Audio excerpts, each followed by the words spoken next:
This is the EB3A, Bluetti's newest 268 watt-hour portable power station, and it might just be the one you've been waiting for.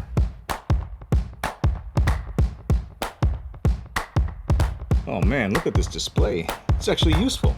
I think I'm going to like this one.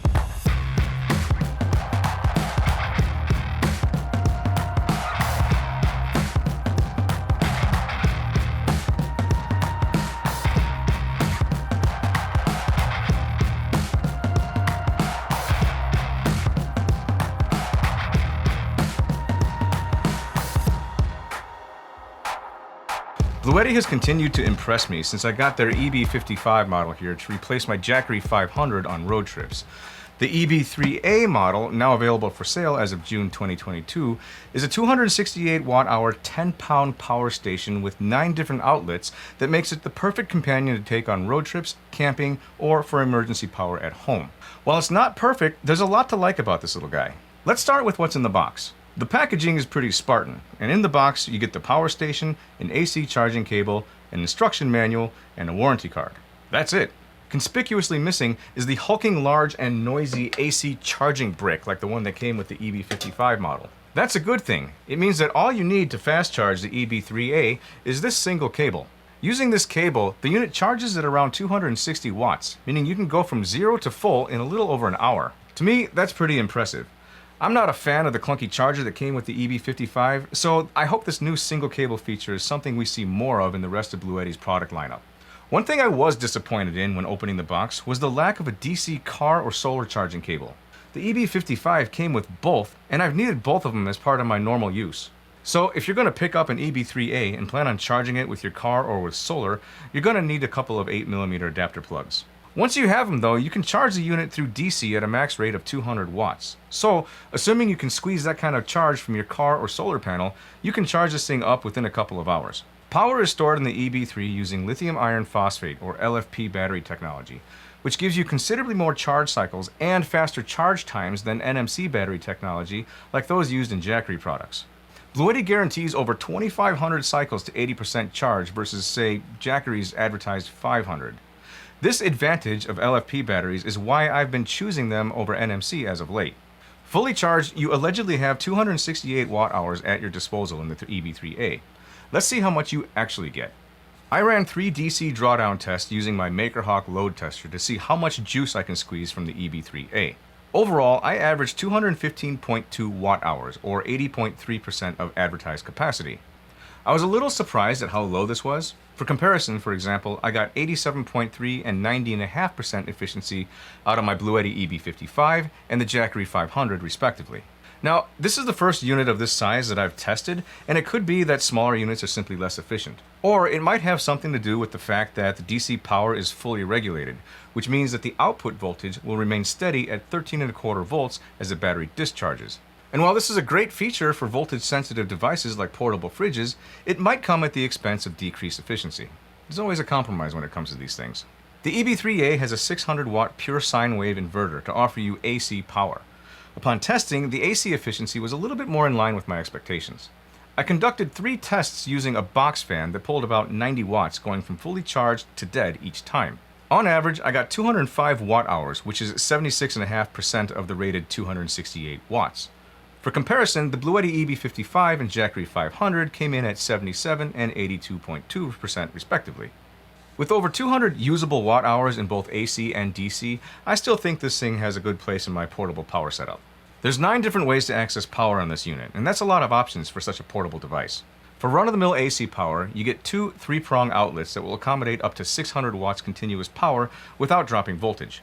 I've used ports like these for things like charging my laptop, running fan where no power is otherwise available, and powering my modem during power outages. Speaking of which, the EB3A has an uninterruptible power supply, or UPS feature, that allows you to connect something to it while leaving it plugged in. This means that as long as you have power, it'll flow through from the wall, through the Bluetti, and to your appliance. When power is interrupted, the Bluetti takes over. In other reviews I've seen, the switchover from wall power to battery power is quick, but not quite instant like a dedicated UPS. Nonetheless, to me, this feature just adds to the EB3A's versatility. Instead of letting it collect dust on a shelf while not in use, I can have it sit idly by, acting as a self-switching battery backup for a variety of appliances. As for DC power, there's a good variety of options to choose from. Two 3-amp USB-A ports can be used for just about anything you'd want to charge from USB. Same with the USB-C port, but this one supports up to 100 watts of charging. I was able to use this to charge my MacBook Pro, which I use to edit my videos, quite well without any issues. A 12-volt cigarette lighter plug, good for up to 10 amps, is perfect for running things like a portable fridge, camp lights, or charging your radios. And two 5521 barrel connectors, also good for 10 amps, can be used for a variety of other needs. If you don't have many devices like this with this type of connector, you can always pick up a couple of 5521 to cigarette lighter adapters in order to expand the number of uses that you can apply. Or if you're like me, you can start adapting your DC power cables to use Anderson power pole connectors so you have a common standard across all your devices. Lastly, there's a 15-watt wireless charger on top of the unit, which is handier than you might think. My EB55 has this, and when I was using it out in Moab, I used the wireless charging almost exclusively to charge my phone while at camp. It was just so convenient to be able to set it down on what's basically a box and have it charge while it's there. No need to break out any charging cables, basically just set it and forget it. Okay, so as a power station, we get it, it's handy. There's really not that much earth-shatteringly new here that wasn't already available in something like, say, the EB55. Or is there? Those of you that watch my review of the EB55 know that even though I really like it, I hate the display. I really dislike this display. As far as I'm concerned, they may as well not have even bothered. It's pretty much useless. If there could be only one thing I would want to know about my portable power station, it would be how much power is in it. Not in 20% increments, that's not helpful. I want charge and time remaining. And this, my friends, is where the EB3A delivers. Check out this revamped display. Not only does it show the percent charge remaining front and center with an easy to read number and gauge combo, it also shows how much time is left based on current power demands. It even shows what panels are active, what mode you're in, such as Eco or UPS, and of course input and output power. When you plug it in to charge, the display will show you how much charge is left and how much time is left to charge based off of the current input power. Bluetti, thank you. This is an excellent display. It conveys everything I'd want to know about the unit at a glance and in a clean and easy to understand manner. And while I wish there was still an option to keep it on for more than 30 seconds, you did give us an app, so I feel like I should let it slide. Speaking of the app, let's check that thing out. Reviews in the Apple app and Google Play stores are currently under 3 stars. So reviewers are suggesting things like having connectivity issues, being disappointed by Bluetooth only, not Wi-Fi capabilities, and a variety of other complaints. To be honest, I didn't have any issues running the app with my iPhone 13 Pro. It does what I expected it to do. Really, nothing more, nothing less. Just about anything you can do through the app, you can do through the panel on the device itself. And since it's Bluetooth only, you need to be pretty close to it for the app to work anyway. At that range, it's probably quicker and easier to just interact with the panel versus opening an app. Anyway, if you prefer using an app and are close enough to maintain a connection, it's really not that bad. The user interface is uncluttered and intuitive. You can turn off and on the AC and DC panels and monitor your input, output, and current charge all from the main screen. Under settings, you can change the charging mode, activate power lifting, which basically lets you run over 600 watts on the inverter by dropping the voltage a little bit. Toggle or change eco mode, which will shut a panel off if it doesn't detect any power being drawn after a specific period of time. Operate the light, and update the firmware. Personally, I don't foresee myself using the app much, if at all, but I do applaud all attempts to continually innovate. Overall, I still think this is a very impressive unit that offers decent power and a lot of versatility. The only one real con that I have for this thing is that it did not come with a solar or car charger adapter. Neither of the adapters that I have that came with the EB55 even work on this thing because both of those used XT60 connectors. So in order to truly make this a go-anywhere unit, I'm going to need to buy a couple more cables.